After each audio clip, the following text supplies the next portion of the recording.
Ya, Assalamualaikum Ibu. Waalaikumsalam. Ya, bagaimana kabar Ibu hari ini? Alhamdulillah sehat. Alhamdulillah sehat ya. Jadi semoga katong sama sehat-sehat selalu dalam lindungan Allah Subhanahu wa taala supaya katong bisa melaksanakan katong punya tanggung jawab ini dengan sebenar-benarnya. Ya, seperti yang kemarin telah saya janjikan Ibu, kalau hari ini saya akan melaksanakan supervisi akademik, yaitu satu proses di mana memberdayakan dan membangun pengembangan diri yang nantinya akan berdampak pada pengembangan performa Ibu saat mengajar. Kemudian supervisi akademik ini terbagi atas 3 rangkaian, yaitu praobservasi, observasi, dan pasca observasi. Ya, untuk sekarang ini Ibu, saya ini sekarang ada masuk dalam tahap praobservasi yang tujuannya itu adalah untuk mengetahui sampai di mana kesiapan Ibu dalam mengajar nantinya, dan kira-kira ada tidak hal-hal yang nantinya Ibu persiapkan dalam tahap selanjutnya. Untuk itu saya mau menanyakan dulu, kira-kira Ibu punya harapan tidak? Apa harapan Ibu dengan tahap observasi? Jadi harapan saya nantinya semoga melalui dengan praobservasi ini saya telah mengetahui sejauh mana kesiapan saya dan tentang hal-hal yang saya siapkan dalam supervisi nantinya. Iya. Kira-kira Ibu kapan pelaksanaannya? Insya Allah pelaksanaannya itu hari Rabu. Hari Rabu. Pelajaran apa yang Ibu bawakan? Pelajaran yang saya bawakan di sini itu tentang tematik IPA. Dan ya materinya? Materi pokoknya metamorfosis sempurna. Kemudian tujuan pembelajarannya? Jadi tujuan pembelajaran di sini yaitu yang pertama, siswa dia mampu menyebutkan minimal 2 hewan yang termasuk di dalam hewan yang metamorfosis. Kemudian yang kedua, tujuan yang kedua di sini juga siswa mampu menjelaskan pengertian dari metamorfosis sempurna itu sendiri. Ya. Yang ketiga, siswa dia mampu menganalisis jenis hewan yang termasuk di dalam hewan metamorfosis sempurna. Metamorfosis sempurna ya. Jadi kemudian itu tujuan pembelajarannya ya, ada 3 tujuan pembelajarannya. Yang pertama itu Ibu tadi bilang bahwa siswa mampu menyebutkan minimal 2 hewan yang termasuk dalam hewan yang metamorfosis sempurna. Ya, betul ya Bu ya? Ya. Kemudian siswa mampu menjelaskan pengertian apa itu metamorfosis sempurna. Dan kemudian siswa mampu menganalisis jenis hewan yang termasuk dalam hewan yang bermetamorfosis sempurna. Ya. Dari tujuan pembelajaran yang Ibu susun, kira-kira pengembangan apa yang Ibu harapkan? Jadi pengembangan yang saya harapkan itu mengakomodirkan kebutuhan siswa dan mengembangkan kompetensi saya dan juga siswa itu sendiri. Oh ya, jadi dari tujuan pembelajaran itu Ibu mengharapkan bagaimana dapat mengakomodir ya, bagaimana dapat mengorganisir kebutuhan siswa dalam belajar dan mengembangkan potensi yang memang potensi Ibu juga kompetensi mereka ya, peserta didik ya Ibu ya. Ya, untuk hal tersebut Ibu punya strategi tidak yang Ibu gunakan? Ada. Ya. Nah, strategi yang saya gunakan di sini adalah dengan menggunakan RPP berdiferensiasi. Oh, RPP berdiferensiasi ya. RPP berdiferensiasi itu ya, itu sangat bagus ya Ibu, karena memang sasarannya tadi itu bagaimana kita dapat memenuhi kebutuhan siswa yang terkait dengan pembelajaran yang kita bawakan. Jadi kita sebelum masuk kelas kita harus tahu dulu siswa ini dia punya kemampuannya sampai di mana, karena dengan begitu kita dapat menerapkan strategi-strategi apa yang bisa kita jalankan untuk supaya pembelajaran kita itu berhasil nantinya ya, seperti itu ya, berdiferensiasi. Kemudian terkait RPP yang berdiferensiasi ini, apa saja yang Ibu sudah lakukan, yang akan lakukan terkait dengan hal tersebut? Ada beberapa hal yang saya lakukan. Yang pertama itu saya mengidentifikasi dulu peserta didik. Jadi mengidentifikasi di sini saya melalui asesmen diagnostik, di mana saya memberikan pertanyaan di awal pembelajaran. Gunanya untuk mengetahui mengenali sejauh mana kemampuan siswa itu dapat menjawab, Ya. baik di dalam mengikuti pembelajaran yang saya bawakan, dan saya dapat memetakan siswa berdasarkan kemampuan mereka dalam menjawab, di mana saya arahkan untuk siswa yang dapat menjawab di sini mereka akan saya arahkan untuk belajar mandiri. Ya. Nah, tetapi untuk mereka yang belum bisa juga itu saya akan menerapkan bimbingan yang lebih untuk mereka.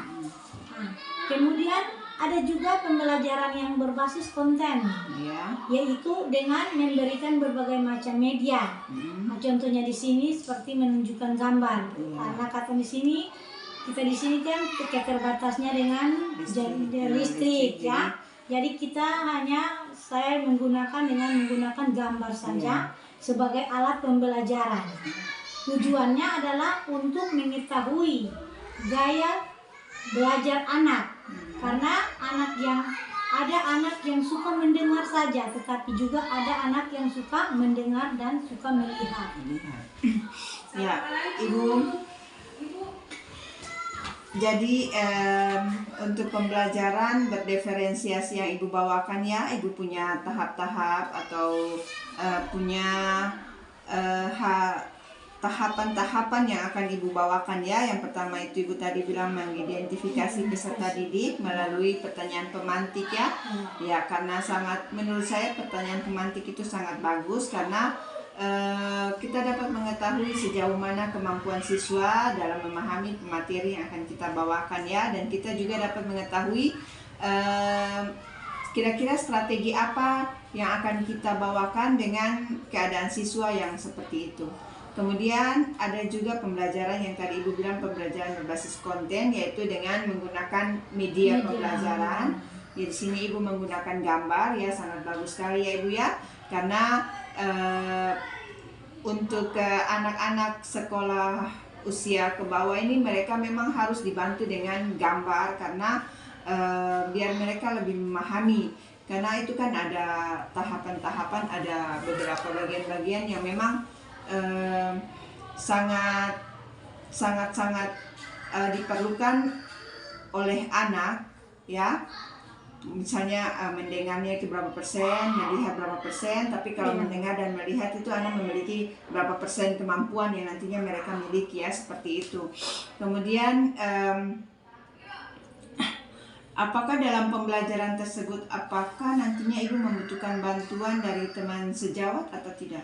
Ya, jadi harapan saya itu saya sangat memerlukan bantuan dari teman-teman. Mungkin juga dari Ibu dapat membantu saya dalam melaksanakan pembelajaran nantinya. Ya. Kemudian ya itu harapan Ibu ya. Semoga teman-teman dan saya juga pastinya mungkin tetap akan membantu Ibu untuk sama-sama mari katong melihat pembelajaran bagaimana pembelajaran, bentuk pembelajaran yang memang membuat anak itu dia akan berhasil nantinya. Seperti itu ya Ibu ya. Ya Ibu, terima kasih untuk waktunya hari ini. Sampai ketemu di tahap observasi nanti, dan semoga pembelajaran yang Ibu bawakan dapat berhasil. Ya, terima kasih Ibu. Sama-sama. Ya.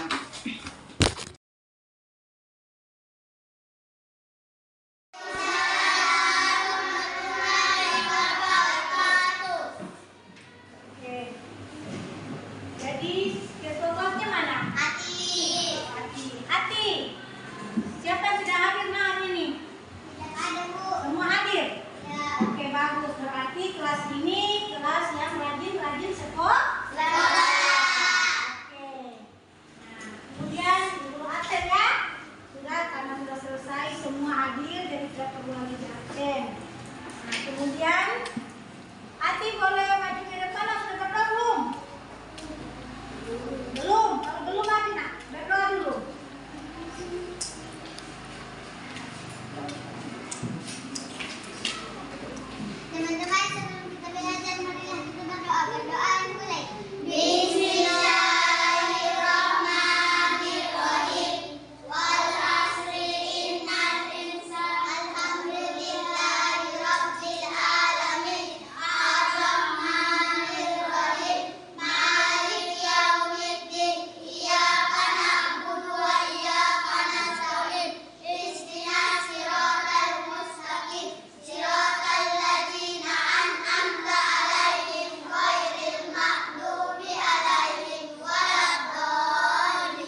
Ibu Armin mengajar. Oke.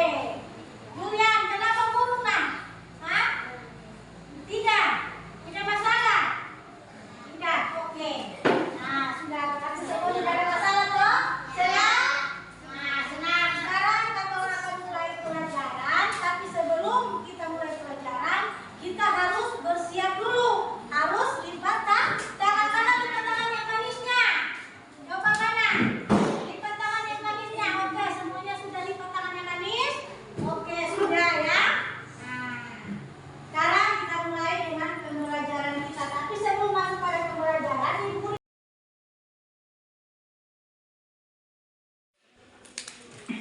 Ya, Assalamualaikum Ibu. Waalaikumsalam. Ya Ibu, kita ketemu lagi tapi dalam proses yang berbeda ya, dalam tahapan yang berbeda. Pada kali ini tahapannya itu yaitu tahapan pasca observasi setelah Ibu melakukan kegiatan observasi kemarin, ya Bu ya? Ya, jadi pada tahap observasi ini kita akan membahas tentang pembelajaran yang telah Ibu bawakan pada hari kemarin. Kira-kira apa harapan Ibu pada perbincangan kita kali ini? Harapannya apa? Ya, jadi harapan saya itu saya dapat mengetahui kelebihan dan kelemahan saya di dalam tahapan pembelajaran yang saya bawakan kemarin. Ya, Ibu ingin mengetahui kelebihan dan kelemahan ya dalam proses pembelajaran yang Ibu bawakan kemarin ya. Namun sebelum itu Ibu, kita lanjut dulu. Yang ingin saya tanyakan di sini, bagaimana perasaan Ibu setelah pembelajaran kemarin? Nah, jadi perasaan saya cukup senang karena senang, ya. diberi kesempatan untuk belajar. Ya. Cukup senang ya Ibu ya, berarti masih ada kekurangannya, begitu, masih ada yang mengganjal begitu, karena cukup, ada kata cukup. Berarti menurut Ibu apakah pembelajaran kemarin itu sudah sesuai dengan RPP yang Ibu buat atau belum? Kalau menurut saya itu sudah sesuai dengan RPP yang saya buat. Iya. Karena di mana saya di situ saya telah membuat pemetaan tentang kebutuhan belajar siswa. Di mana saya membagi mereka itu di dalam beberapa kelompok belajar sesuai dengan tingkat kemampuan siswa. Ya, berarti sudah sesuai ya menurut Ibu, sesuai dengan pembelajaran yang Ibu bawakan, sesuai dengan RPP yang sudah Ibu buat. Kemudian dari pembelajaran kemarin itu ada hal-hal yang perlu Ibu tingkatkan atau Ibu hindari, atau Ibu membutuhkan bimbingan dari orang lain? Ya, jadi untuk yang kemarin itu ada kendala. Ya. Ya, di sini yang menjadi kendala itu buat saya yaitu bagaimana saya dapat memisahkan siswa sesuai dengan tingkat kompetensi yang mereka miliki. Kemudian meningkatnya karena RPP yang saya buat ini itu adalah yang pertama kali yang saya aplikasikan di dalam kelas. Serta dalam menyusun RPP ini mungkin selanjutnya saya akan selalu berkonsultasi dengan Ibu terkait dengan RPP referensiasi. Ya. Jadi itu adalah kendala ya Ibu ya, bagaimana memetakan siswa sesuai dengan kebutuhan dia punya kebutuhan belajar. Ya, itu memang hal-hal tersebut memang perlu pembelajaran.